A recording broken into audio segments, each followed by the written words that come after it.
અને તોગારી તલવાર કથલ રાય સિંહરી વો દિલ્હી રે દરબાર। ત્રણ યુદ્ધ ભારત વર્ષમાં કચેરીમાં થયા છે। તોગાજી ડોડિયા નામનો રજપૂત ઔરંગઝેબે કીધેલું ભારત વર્ષમાં છે એવો કોઈ રાજપૂત કે મારા તિસ્માર ખાના ત્રણ તીરને ઝીલી શકે। બીડો મીડો ફરવા કચેરીની મહેલ પર ટૂંકમાં જ આ વાત કરું છું, વાતો તો બહુ મોટી છે,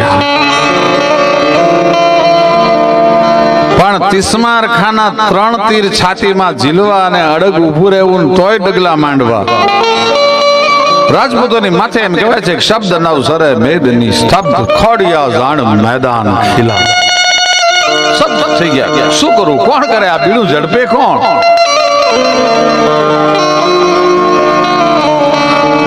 બીડો લઈને ફરે છે, ધીરે ધીરે ધીરે ધીરે હાકલ કરતો જાય છે।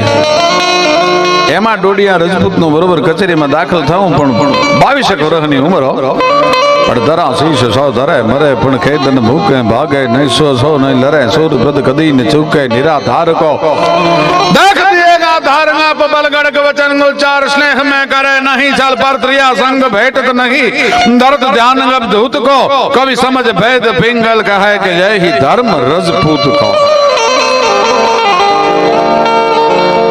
बस તે દિવસે બીડો ફેરવવા વાળાનો નિયમ એવો હતો કે જે માણસ બીડો ફેરવતો હોય એનો બીડો જો કોઈ ઝીલે નહીં, એની ચેલેન્જ ને કોઈ ઝીલે નહીં તો બીડો ફેરવવા વાળા માણસનો સરકલમ થાય।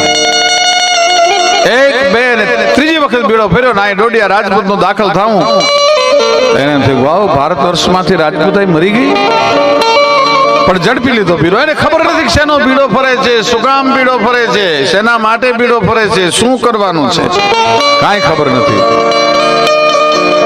પણ છોટો મર હોય પણ નાગનો છેડવો ઝેરનો ભારી ખૂન નકો જોવું। આ તો નાગનું બચ્ચું હતું ભાઈ। બીડો લઈ લીધો, કચેરીમાં ફોફો પડી ગયો, ભારે કરી આ ડોડિયા। એટલે ખબર છે તને કે ખબર શું હોય, મોત થી વધારે બીજું શું આવવાનું હોય ભલામણ? તો કે આ મોત એમ નામ નથી આવવાનું, તિસ્માર ખાના ત્રણ તીર ને છાતીમાં ઝીલવાના છે। તો જે ક્ષત્રિયાણા ધાવણના ઘૂંટણા ભરીને મોટા થયા હોય ને, ત્રણ નહીં પણ 30 તીર ઝીલવાની તૈયારી છે ભાઈ। ટૂંકમાં વાત કરી દઉં, બીજે દિવસે કચેરી ભરાણીને તિસ્માર ખાની તીર છોડ્યું। સવાસ તોગાજી, સવાસ તોગાજી, સવાસ તોગાજી। બીજું તીર નાઈ ધોય અને એમ કહેવાય છે કે તોગાજીની છાતી ચીરીને બહાર નીકળી ગયું। ત્રીજા તીરે ઈ તિસ્માર ખાન અને તોગાજીની વચ્ચે થોડુંક અંતર રહ્યું, દાયરાથી ભારે કરી હવે તો તોગોજી પડવો જોઈએ, પણ ત્યાં ત્રીજું તીરનું જેમ સરસંધાન થયું અને છૂટ્યું, ઈ છાતી ચીરી અને નાઈ ધોઈને પાછું તીર લોહીમાંથી બહાર નીકળ્યું, તરબોળ થઈ વાઈ જે જેહા વેગડે બગ ધર્મમાં બરસી જાણે ઢીમર જાળમાં કોઈ મો કાઢેલ મચ્છી, એમ નીકળ્યું ભાઈ। ઈ ત્રીજું તીર છોડ્યું અને બાદશાહને અને તોગાજીને ખાલી 2 ફૂટનું અંતર રહ્યું, પણ દાઢીની હાથ માથે નાખી અને મસાલા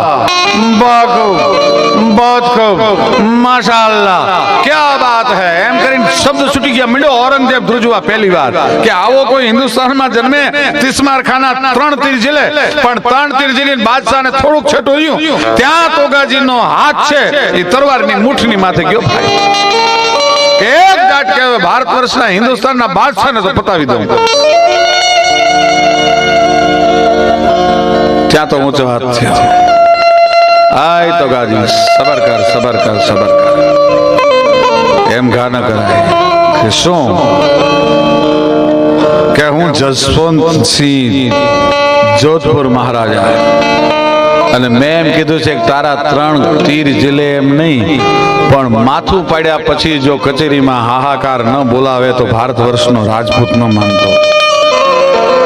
અને સાહેબ તોગાજીનું સરકલમ થયું અને તોગાજીએ 2200 મુસલમાનને કચેરીમાં પાડ્યા અને પછી એનું ધડ પીડ્યું હતું। સાહેબ આવા સુરવીરો આ દુનિયામાં જન્મ્યા છે, રાંકા નથી જન્મ્યા।